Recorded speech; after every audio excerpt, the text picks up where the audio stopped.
So Dragoon is finally officially getting unbanned in Master Duel tomorrow. As of right now, you actually can't craft or generate Dragoon in Master Duel still, even though they announced it, so that's why I'm showing you this combo in EDO Pro. But yeah, you're seeing shiny Sarcophagus cards. Why is that?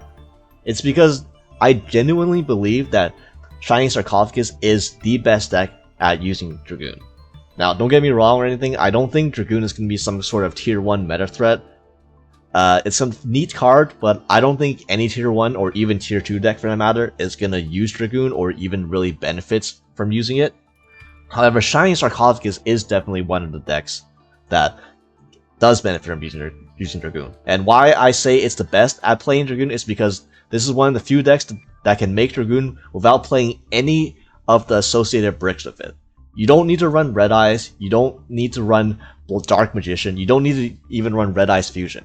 Okay, all three of those cards are pretty bad bricks in most decks. The vanilla monsters, obviously, even in Dark Magician, I don't think Dark Magician even really wants to open Dark Magician. And Red Eyes Fusion, you can't do anything the turn you play it, so it's not something most decks can do something better for their turn than, activate Red Eyes Fusion pass, right? So yeah, you don't need to play any of those cards in shiny Sarcophagus in order to make Dragoon. You also don't need to you don't need the extra deck slots either. You don't need to play Verte, obviously, and you don't need to change your combo to incorporate a weird muddy Mud Dragon line in order to make Dragoon or anything. You just need to put the one Dragoon in your extra deck, and that's all you need. So how to do this combo? This is a 2-card combo. You basically need access to shiny Sarcophagus, obviously, because that's how the deck works, and then you need to get both Gandora and Dark Magician. These are both searchable by basically any card, any searcher in your deck, and Gadget Trio can search shiny Sarcophagus. So basically, if you open any 2 of these cards, any 2 of these 5 cards I'm showing in hand right now, you could have access to do the Dragoon combo in shiny Sarcophagus. So to begin with, you gotta play shiny Sarcophagus, and then with shiny Sarcophagus is on the field, you get the special summon Gandora, and you get the special summon the Dark Magician of Black Chaos, the Sark Magician, if you will. When you have these 2 on the field, you can use Gandora G, the Dragon of Destruction's effect, where it will destroy and banish your entire field. Shiny Sarcophagus does not get destroyed because its first line of text cannot be destroying monster effects, and then the Dark Magician will get banished, and then you'll summon Gadget Trio from deck. Then Gadget Trio is gonna chainlink 1, and then Dark Magician, the fake Dark Magician, is gonna chainlink 2, special summon itself back, and then it's gonna set the secrets of Dark Magic. This is the important step. This is what's gonna allow you to make Dragoon.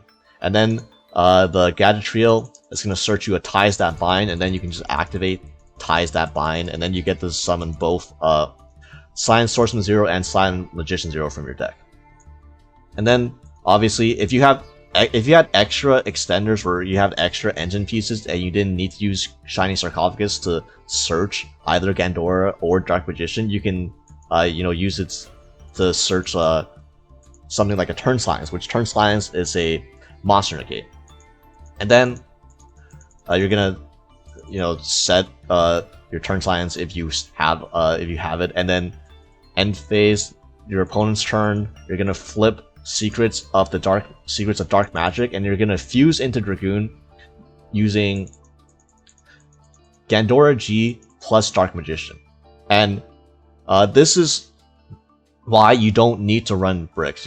Because Gandora G is a Dragon Effect monster, and Dark Magician is always, its name is always Dark Magician while on the field. You get to make Dragoon, choose Dragoon with just these 2, and obviously the Dark Magician search the fusion spell, and yeah, now you have a Dragoon of Red Eyes, and you have a targeting protection negate with Silent Swordsman 0. You have a spell negate with Silent Magician 0, and then you have a shiny Sarcophagus, which it has a secret effect. People don't know this, but if your opponent special summons a monster from the graveyard, you can discard a spell and then target one of those monsters and send it to the graveyard. So it's like a semi-graveyard disruption, and Potentially, you know, there's other Sliding Sarcophagus cards that are interruptions like Turn Silence, and that was a 2-card combo, so obviously you can have 3 other cards in hand, where they could be non-engine as well, and this is like 4 to 5 interruptions off Shining Sarcophagus, which I know this field doesn't look the most intimidating if you compare it to something like Yubel or Ritual Beast, but this is like fucking Shining Sarcophagus, okay? This deck borderline felt unplayable and didn't really have a win condition prior to Dragoon. Now you get an Omni Negate towers on top of your actual field. Like that, this is a massive boost for Shining Sarcophagus. And again, the great thing is, because your combo gets all the fusion material and it gets Secrets of Dark Magic directly, you don't have to run any of the associated bricks, which is the main downside and actual deck building cost of playing Dragoon. And which is ultimately why it's probably not worth playing Dragoon in most decks. However, in here, there is no deck building cost, there is no downside. You just get to access Dragoon whenever you have the combo for free. So, yeah, I think that's pretty neat. Also in the combo, if you had to start your combo off with normal summon Gadget Trio to search the Shining Sarcophagus, you would have the same end board. It's just when you use Gandora G's effect to banish your field and then special summon, instead of summoning another Gadget Trio, because it's a hard one per turn, you would just summon the Silent Magician Zero directly. You don't get the Ties That Bind, so you don't get the Silent Swordsman Zero along with the Silent Magician Zero, so you lose like half an interruption there. You don't have the targeting protection from the Silent Swordsman Zero, but I mean, it's still, you still have to Spell Negate, you still have the Sarcophagus, you still have the Rune of Red Eyes. Still better than it was before. So yeah, if you're interested in playing this deck, or if this has made you somewhat interested in playing Shining Sarcophagus, I have a sample deck list for you now. So this is what an example Shining Sarcophagus list post Dragoon might look like in Master Duel, and how much it costs. Since of note, this deck has 2 URs that you need multiples of in Shining Sarcophagus and Gandora G, and then no other URs are in engine. The rest of the URs are basically just random extra deck staples and, you know, actual staples like hand traps. So yeah, I know 5 URs isn't nothing, like it is a cost. However, if you were pulling from the selection pack for Melodious cards, which I know a lot of people are, you probably pulled somewhat of a almost complete Shining Sarcophagus core already, and I know a lot of people probably dismantled it thinking this deck is bad, which, you know, I don't blame them for. But if you pulled for Melodious but you didn't dismantle all your Shining Sarcophagus cards yet, you probably already almost have the deck completed, since it really does not have many URs. It doesn't really have that many URs in the deck.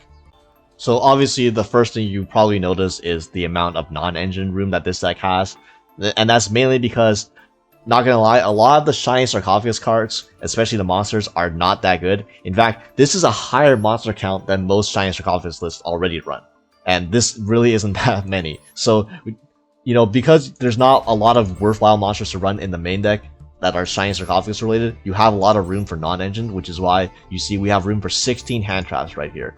Valor, Maxi, Ogre, Ash, Anaperm, and then the one of Shifter that's going to be limited post-banlist. And that's one of the main benefits of playing Shining Sarcophagus, is that you do have room for lots of non-engine.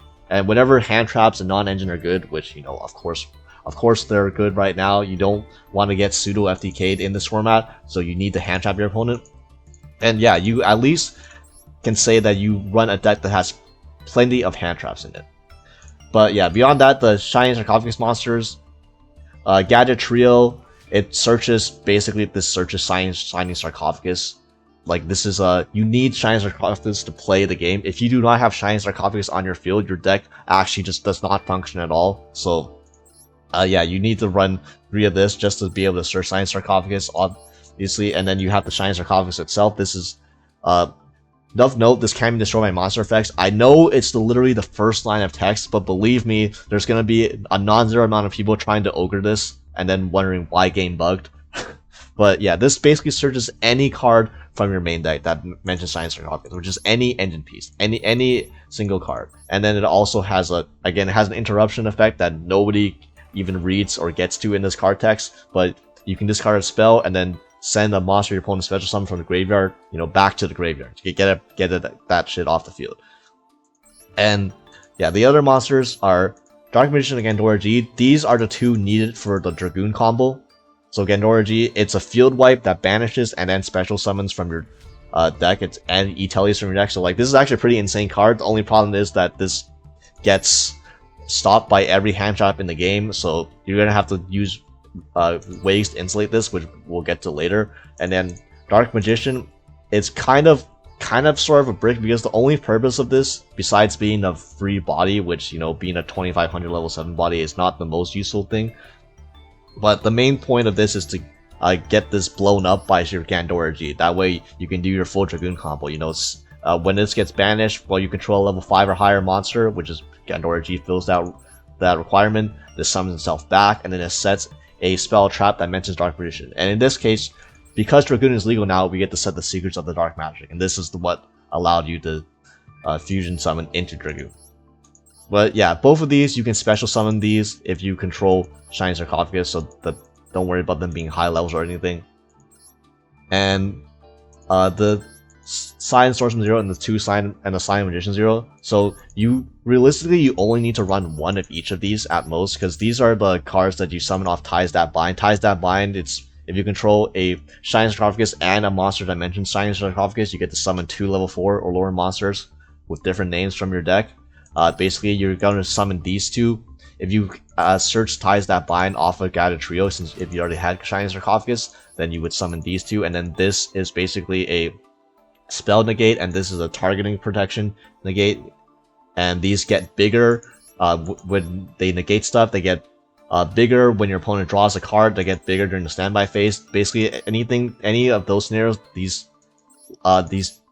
two dudes' levels increase by 1, and then for every level it gains 500 attack. So you can see if your opponent draws too many cards, they can actually get pretty big and hard to run over too.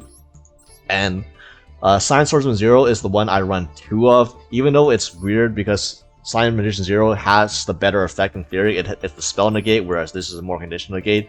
Drawing Sign Swordsman 0 is more useful than drawing Sign Magician 0 because the targeting protection is actually useful. It helps you protect your plays. Because drawing Sign Magician 0 does not have much benefit on your own turn unless you're playing against a certain matchup that uses a lot of spells, like Runic for example. But Sign Swordsman 0, if you have this in your hand, you can just normal summon it, and then you can protect your plays from stuff like Valor and specifically Imperm, which is the big ones, because these cards, Imperm especially, is played in most decks, and that's a way to protect your Gandora G from going through hand traps by summoning this first, and then you having protection for your Gandora G from stuff like Imperm.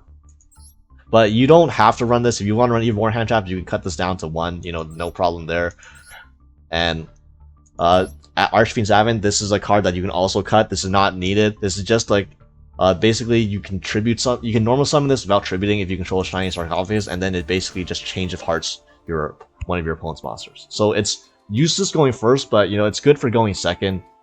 And yeah, that's basically it. There's not much to say with it. It is a level 6 and it's a dark, so it helps you make Chaos Angel plays, since your Sign Swordsman 0s are level 4 lights, although keep in mind these aren't level 4 lights forever. Yeah, if they ever do negate something or it goes to your opponent's turn, they will gain levels, and then you will be unable to make a Chaos Angel with Archfiend's Advent plus these two. But it's an option to consider. Also, you can steal your opponent's level 4 monsters, and you can steal your opponent's level 4 tuner. I wonder if there's a level 4 tuner in the game right now that's very commonly played in like the most played deck, Chundra. And then you can use that to make a Baron potentially with. But yeah, this is obvious. You don't need this either. This is useless going first, and most lists don't actually play this. I just put this in because, you know, I felt like the monster count was kind of low, I'm going to be honest, but you can just run 18 hand traps instead of just 16 and then cut these 2 cards that I mentioned. But yeah, and then Future Science is basically just a Rhoda for Shiny Sarcophagus monsters. It also has an effect where it can end the battle phase, which standby players will never see coming because they probably never played against this deck in their life, and they probably never read this card in their life. But yeah, you can use this to just Wait, no, sorry, I got that wrong. My bad. Turn Silence is the one that ends the battle phase. My bad. Okay, that. Ignore this. This is the different one. This is the Card of Sanctity one. This is the effect that you actually probably don't want to use, because if you during the battle phase, if you control a Shiny Sarcophagus monster, and you make each player draw until they have 6 cards. That's probably not what you want to do, because I'm not gonna lie, your opponent probably has better cards in their deck than you do. So your opponent's probably gonna get benefit more off the draw 6 than you will, unless you obviously, if you have less cards than your opponent, then it's like a pseudo morphing draw effect. So it's okay, but that's not really the reliable effect. You don't really want to introduce that much variance to the game with this deck, because you can easily lose control. And yeah, Turn Silence is the one that I was mentioning that ends the battle phase. So first of all, this is a monster negate. It doesn't have to negate a monster on the field. It just negates a monster effect anywhere. You use it in response to any monster effect. You target a face-up monster you control, it increases its level by 3, and then you can negate your opponent's monster activation. And during damage calculation, if your monster with Shiny Stark battles, you can banish this card from the graveyard and end the battle phase. And this is the one that will, even though it's literally out there in the open in your graveyard for your opponent to read, I guarantee not every time my opponent is going to read this card, and they're just going to randomly run into this, and then they're gonna wonder, what the hell happened to my battle phase? Why can't I OTK you? Well, you didn't read my card. That's what happened. And yeah, then you have the Secret Dark Magic to basically search off the Dark Magician. And yeah, that's basically the overview of the main deck and the main Shiny Sarcophagus monsters. The extra deck. So we have Dragoon. This is the Dragoon placeholder until this comes back, and then we can actually put this in the deck. Yeah, and then 2 level 10 synchros. There's a lot of flex space in here, so you don't need to play all of these. You can, if you have other rank 4s you want to keep in mind, you can probably play them too. It's fine. If you want to play Goddess, if you want to play Closed Moon to make your Goddess better, like use this for its intended effect, that it's probably fine. You can probably find cards to cut for that. But yeah, Dark Baron of Force for the interaction of Archfiend Advent stealing your opponent's Chandra, presumably after they ended the battle phase, because they didn't see that coming. But yeah, then Chaos Angel comes up a lot, because if you play Archfiend Advent, since it's a level 6. And then we have a rank 8 package with Dragoon, Hope Harbinger, Numeron Dragon, and then obviously Zeus. The reason you have level 8s in here is because 1, Kandora G is a level 8 that you can just special summon free, and then 2, Turn Silence is a card that increases your monster's level by 3. And then keep in mind, Silent Swordsman 0 and Silent Magician 0 both raise their levels. So frequently you can have a level 5 Silent Magician 0 or like a level 5 Silent Swordsman 0, and then you can turn silence them to negate your opponent's effect. And then suddenly you have a level 8 monster. So then you can combinations of turn silence and then these monsters effects that just raise their levels by themselves normally. You can actually have multiple level 8 monsters on the field to actually take use of the rank 8 engine. Not that this is necessary or anything. You don't go into this every game, obviously, but it's an option to be considered. And then obviously you have the Abyssal and Maguska. These are pretty good lines to make if you get Max Seed, since these are level 4 monsters. But yeah, they're just nice utility cards to have if your deck can play rank 4s, or if your deck plays level 4s, which this deck kind of does. Zeus, Typhon, IP, generic links, IP, Dark, SP, Selene. Since you got a few spellcasters in here, so actually Selene does come up, and then for Access Field, you have a lot of flex options in the extra deck. Just the main important thing now is that you have Dark Dragoon, and then you have room in your extra deck to run any flex options you want, because you don't have to run Dragon or Mud Dragon or Verte in your extra deck in order to make this. So that's neat. And yeah, that's the example Shiny Sarcophagus Dragoon combo plus an example deck list. So yeah, let me know if you have any more questions regarding cards and I didn't answer them in this video. And if you're interested in playing not just Shiny Sarcophagus, but just Dragoon in general, tell me what deck you're going to be using Dragoon in. And if you think this card's going to do anything more than just help out rogue decks, which is what I tend to believe is the only thing that this card's going to do, which is, it's fine. It's not going to be a problem. It's not going to be oppressive or anything. It's going to be annoying to play against, but only the, but it's not gonna help out the best decks, which is a good thing. Which is why you know, it's okay that this is. I feel like this is okay being unbanned, even in a format with Verte legal. Again, most decks are not, even with Verte legal, most decks are not gonna fit in the 3 bricks plus Verte in their extra deck in order to jam in their Dragoon, right? It's simply not worth it for most decks. It's not. That's not an efficient use of, you know, deck space. Yeah. Thank you for watching.